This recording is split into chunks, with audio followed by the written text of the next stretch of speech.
আমি জামবনির কৈরিপাড়ার শিবকৈরির বেটি সাঁচলি বটে। কাগজওয়ালারা বললে, অতটুকুন বললে হবে কেনে? তুমি এবারকার মাধ্যমিকে প্রথম হয়েছ, তোমাকে বলতে হবে কারো কিছু। টিভিওয়ালারা বললে, তুমি ক্ষেত মজুরের মাইয়া, তুমি কি করে কামিন খাটে মাধ্যমিকে প্রথম হলে বলো দেখিনি? সেটা তোমাকে বলতে হবে খুলে। পঞ্চায়েতের অনিবদী প্রধান, উপপ্রধান, এমএলএ, এমপি সবাই একেবারে হামলে পড়লো আমাদের মাটির কইরা ঘরে। জামবনি স্কুলের হেডমাস্টার কোন বিহান বেলায় টিনের আগর খুইল্লা হাইক্কা ডাইক্কা ঘুম ভাঙায় খবরটা যখন প্রথম শুনালে, তখন মাকে জড়ায় শুয়েছিলাম আমি। কুইরা ঘরের ঘুটঘুট আঁধারে হেডমাস্টারকে দেখে মায়ের পাড়া আমিও চোখ কছালে হাঁ হয়ে ভালেছিলাম। এ কি স্বপ্ন দেখছি নাকি? স্যার বললে, এটা স্বপ্ন নয়, স্বপ্ন নয়, সত্যি বটে। কথাটা শুনে কাঁদে ভাসায় দিয়েছিলাম আমরা দু মা বেটি। আজ বাপ বাঁচে থাকলে আমি মানুষটাকে দেখাইতে পারতাম বহুত কিছু। আমার বুকের ভিতরে যে তেজালো সঞ্জা বাতিটা জ্বালে দিয়েছিল মানুষটা, সে বাতিটা আজকে কেমন আমাদের কইরা ঘরটাকে আলো করেছে সেটা দেখাইতে পারতাম। আপনারা বলছেন বটে, তোমাদের মতন মেয়েরা যদি উঠে আসে তাহলে ভারতবর্ষ উঠে আসে। কথাটা খুবই সত্যি, কিন্তু উঠে আসার রাস্তাটা যে এখনো তৈয়ার হয় নাই। খাড়া পাহাড়ে উঠা যে কি জিনিস, বহুত দম লাগে, বহুত তেজ লাগে। আমি জামবনির কৈরিপাড়ার শিবকৈরির বেটি সাঁচলি। যখন তাকে হুঁশ হয়েছে তখন তাকে শুনে আসছি বেটি না মাটি। ঠাকুমা বলতো, পরের ঘরে হিসাল ঠেলবে তার আবার লেখাপড়া। গায়ের বাবুরা বলতো, তুই কৈরিপাড়ার বেটি ছিলা, তোর খামান কাটা ছাড়া গতি কি? বাপ বলতো, দেখ সাঁচলি, মন খারাপ করলি তো হায়রা গেলি। শোন, যে যা বলছে বলুক, এসব কথা এক কানে সিমালে আরেক কানে বার করে দিবি। তখন বাবু পাড়ার কুচিল দেগরার ঘরে কামিন খাটতক মা। ক্ষয় রোগের তারসে মায়ের গতটা ভাঙে নাই অতটা। মাঝে মধ্যে জ্বরটর আসতো বটে। জ্বরালে মা চুপচাপ একনাতে তালাই পাতে শুয়ে থাকত। মনে আছে, সে ছিল এক জার কালের সকাল। রোদ উঠেছিল ঝলমলানি, ছিঙা ফোলা রোদ। আমি সেই রোদে পিঠ দিয়ে গা ধুলায় পড়ছিলাম ইতিহাস, ক্লাস 7-এর সামন্ত রাজাদের ইতিহাস। দেগরা গিন্নি লোক পাঠাইছিল বার কতক। মায়ের জ্বর সে তারা শুনতে নাই চায়। আমাদের দিদি বুড়ি তখনও বাঁচে। কুলতলায় বসে ছেঁড়া কম্বল মুড়ি দিয়ে বিড়ি ফুঁকছিল বুড়ি। শেষতক বুড়ি সেই দিন পড়া তাকে উঠায় মায়ের কাজটুকুন করতে পাঠাইছিল বাবুঘরে। পুরাতন ফটক ঘেরা উঠান, অত বড় দর দালান, অত বড় বারান্দা, সব ঝাড় ফাট দিয়ে সাফ সূত্র করে আসছিলাম চললে। দেগরা গিন্নি নাই চাইলে এক গাদা এঁটো কাটা জুটা বাসন আমার সামনে আনে ধরে দিলে। বললাম, আমি তোমাদের জুটা বাসন ধুতে নাইব।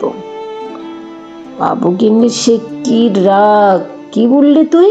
যত বড় মূল হয় তত বড় কথা, জানিস? তোর মা, তোর মায়ের মা, তার মায়ের মা সবাই এতকাল আমাদের জুটা বাসন ধুয়ে গুজারে গেল, আর তুই বললি জুটা বাসন ধুতে নাড়বি? বললাম, তোমাদের জুটা বাসন আমি ধুতে লাগবো, তোমরা লোক দেখে লাওগা, আমি চললুম। কথাটা বলে গটগট করে বাবুগিন্নির মুখের সামনে আমি বেড়ায় চলে আসছিলাম।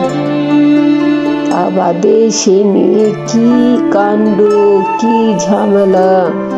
বেলা ডুবলে মাহাতোদের ধান কাটে ভাব ঘরকে আইলে দুপাতায় লেখাপড়া করার লাতনির ছোট মুখে বড় থুতির কথা 7 কাহন করে বলেছিল দিদি বুড়ি। মা কোনো রাগ আরে নাই। আগুন মাসে সন্ধ্যাবেলার একনাতে আগুন জ্বালে গা হাত পা সেঁকছিল মা। এক মাথা ঝাঁকড়া চুল বাঁকানো বাপের পেটানো পাথরের মুখটা ঝলকে উঠেছিল আগুনের আঁচে। বাপের অমন চেহারা আমি কোনো দিন দেখি নাই। বাপ সেদিন মা আর দিদি বুড়ির সম্মুখে আমাকে কাছকে ডাকে মাথায় হাত বুলায় গম গম গলায় বলেছিল, যা করেছিস বেশ করেছিস। শোন, তোর মা, তোর মায়ের মা, তার মায়ের মা সবাই করেছে কামিনগিরি। বাবু করে গতর খাটায় খাইছে, তাতে হয়েছেটা কি? তাতে হয়েছেটা কি? এই কথাটা মনে রাখবি। তুই কিন্তু কামিন হওয়ার লাগে জন্মাস নাই। যত বড় লাট সাহেবই হোক না কেন, কারো কাছে মাথা নোয়াই নিজের তেজ বিকবি না। এই তেজটুকুনের লাগে লেখাপড়া শিখাচ্ছি তোকে, না হলে আমাদের মতো হাবাতা ঘরে আর আছেটা কি? আমি জাম্বনির কৈরি পাড়ার শিবু কৈরির বেটি সাজলি। কবেকার সেই ক্লাস 7-এর কথা ভাবতে যায় কাগজওয়ালা টিভিওয়ালাদের সামনে এখন কি যে বলি। তাল পাতার রদ দিয়ে ঘেরা গোবর লাতার এক নাতে লোকে এখন লোকাকার। তার মাঝে বাঁশি বাজায় জিপ গাড়িতে চাইপা আগু পিছু পুলিশ নিয়ে মন্ত্রী আলিক ছুটে। কোথায় সাজলি কৈরি, কোথায়? বলতে বলতে বন্দুকধারী পুলিশ নিয়ে সোজা আমাদের মাটির কইরা ঘরে। হেড স্যার বললে, প্রণাম কর সাজলি, প্রণাম কর। মন্ত্রী তখন পিঠ ছাপড়ালে। পিঠ ছাপড়ায় বললে, তুমি কামিন খাটে মাধ্যমিকে প্রথম হয়েছ, তাই তোমাকে দেখতে এলেন। সত্যি বড় গরিব অবস্থা বটে। তোমাদের মতন গরিব ঘরের মেয়েরা যাতে উঠে আসে তার লাগে আমাদের পার্টি, তার লাগেই তো আমাদের সরকার। নাও নাও 10,000 টাকার চেকটা এখন নাও। শুনো, আমরা তোমাকে সংবর্ধনা দেব, ফুল দেব, আরো দেদার টাকা তুলে দেব। এই টিভির লোক, কাগজের লোক কারা আছেন এদিকে আসেন। তক্ষুনি ছোট বড় কত রকমের সব ঝলকে উঠলো ক্যামেরা, ঝলকে উঠলো মন্ত্রীর মুখ। না না, মন্ত্রী নয়, মন্ত্রী নয়, ঝলকে উঠলো আমার বাপের মুখ। গনগনে আগুনের পাড়া আগুন মানুষের মুখ। আমি তক্ষুনি বলে উঠলাম, না না, এই টাকা আমার নাই লাগবে। আর আমাকে যে ফুল দিবেন, সম্বর্ধনা দিবেন আর দেদার টাকা তুলে দিবেন, তাও আমার নাই লাগবে। মন্ত্রী তখন ঢুক গিললে।